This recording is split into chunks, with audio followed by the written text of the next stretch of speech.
Fala aí pessoal, tudo bem? Continuando aqui as nossas aulas sobre API. Eu sou Ricardo Kinderman. Eu estou apresentando uma série de aulas para você entender, né, o que é uma API. Então eu já fiz 2 aulas, essa daqui é a terceira. Então dá uma olhadinha aí no canal, porque tem uma playlist já com 2 aulas. Então, como eu disse, essa é a terceira, tá? Esse é meu LinkedIn, caso você queira você pode me adicionar. E fica à vontade para me perguntar as coisas, tá? Pode deixar suas dúvidas aqui no comentário também, que assim que possível eu já respondo para você o mais breve possível, tá bom? Então, continuando aqui a aula, como eu disse, a gente está na terceira aula. E hoje a gente vai falar sobre formatos de envio e recebimento dos dados na API. Opa, desculpa. Então vamos lá. Atualmente a gente tem 2 tipos de formatos, tá? Se no futuro inventarem mais, enfim, mas atualmente são 2 que a gente tem, que é o JSON ou XML, tá? Eu ouço as pessoas falando JSON, eu sinceramente não sei qual que é a pronúncia certa, tá? Então eu vou falar JSON. Mas se você falar JSON também não tem nenhum problema, vou falar de alguma outra forma. O importante é entender o que é, beleza? Então, eu também queria ressaltar aqui nessa aula a questão do GraphQL, tá? Que o GraphQL, ele não é um formato, tá?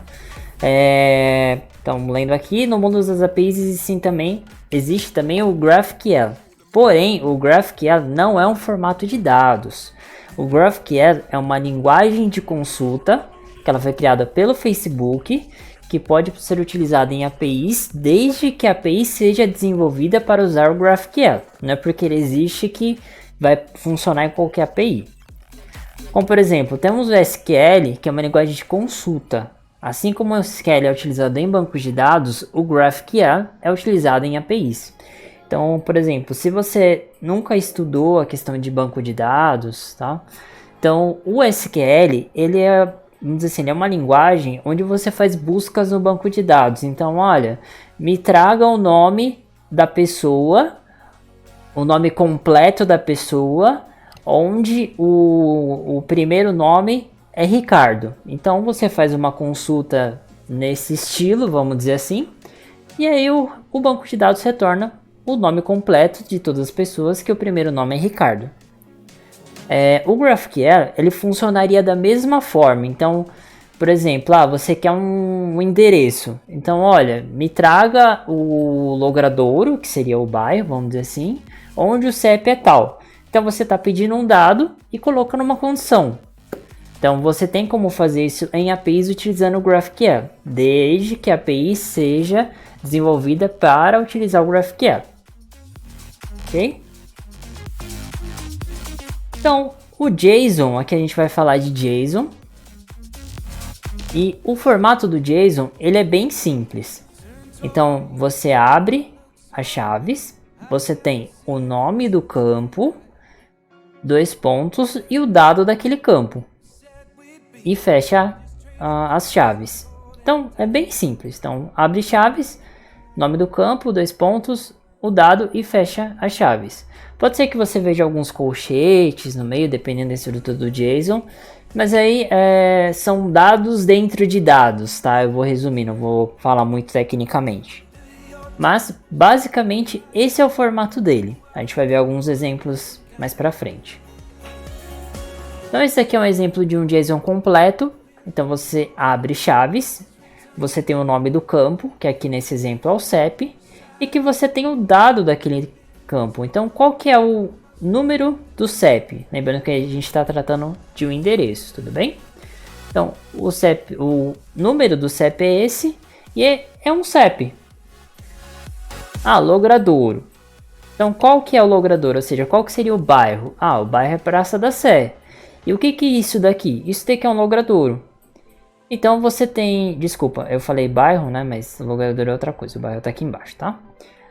Logradouro, eu acredito que nessa API aqui seria o nome da rua, vamos dizer assim.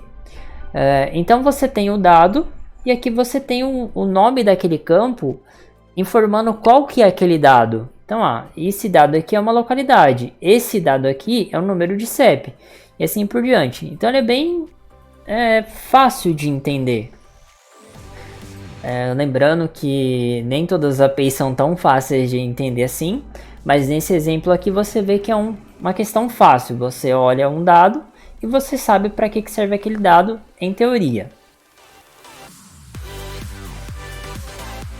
Agora a gente vai falar sobre XML. O XML, o pessoal fala que ele é mais verboso, né? Então o que seria mais verboso? Você precisa escrever mais. Então vamos pegar aqui o JSON. Então você abre chaves, você tem o nome do campo e você tem o dado. E no final do seu JSON você fecha chaves. Vamos pegar aqui o XML. Então o XML você tem que abrir uma tag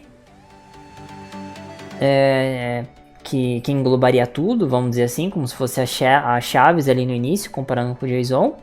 E dentro você tem o nome do campo, o dado. E aí, no XML, você precisa fechar o nome do campo. Então, olha, eu abri o nome do campo aqui. Deveria estar igual, tá? Sem querer eu coloquei um espaço e esqueci de colocar espaço aqui. E para você fechar aquela tag, né, aquele campo, você precisa colocar uma barra.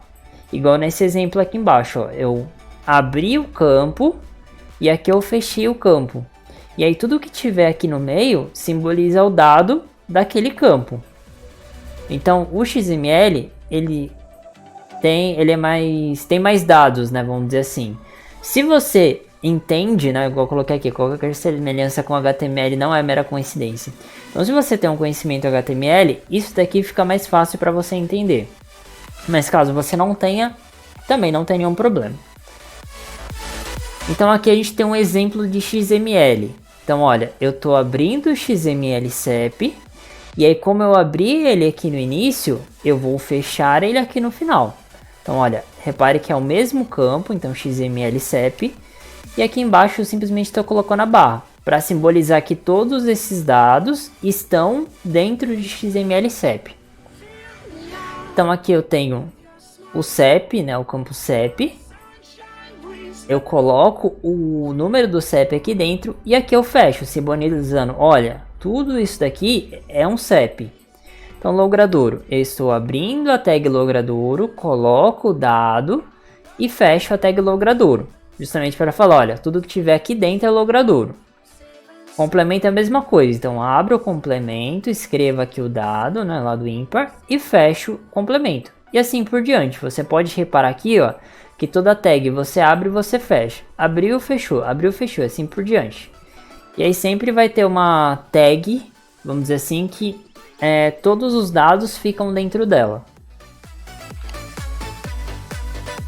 E aqui uma comparação dos dois. Então aqui eu tenho o JSON, são os mesmos dados, tá? Então é o mesmo CEP, o mesmo logradouro, o mesmo complemento, igualzinho. Só o que muda realmente é o formato da informação. Então esse aqui está em JSON, então eu abro chaves, tem o nome do campo, e aqui o dado, vírgula, nome do campo, dado, vírgula, e assim por diante. Ó, XML eu abro uma tag aqui em cima, abro outra para identificar o que é aquela informação e fecho. Abro uma, fecho, abro, fecho, assim por diante. E no final de tudo eu tenho que fechar. Então, se você reparar, a grosso modo, a estrutura seria igual, né? Porque onde eu estou abrindo uma chaves, eu estou abrindo um campo. E aí eu fecho as chaves aqui embaixo e eu estou fechando o campo que engloba tudo isso. Então você poderia usar assim de exemplos, tudo bem? Então esses são os dois formatos que hoje nós temos no mercado de desenvolvimento, que você envia dados para a API e a API ela vai retornar dados nesses dois formatos, tudo bem? Ou vai ser em JSON ou XML. Eu particularmente gosto mais de trabalhar com JSON. Mas se uma API também vier em XML, tudo bem, segue a vida. Então, basicamente, essa daqui foi uma aula sobre os formatos de retorno ou de envio de uma API, tudo bem? Que é o JSON e o XML. Caso tenha ficado alguma dúvida, só postar aqui embaixo nos comentários.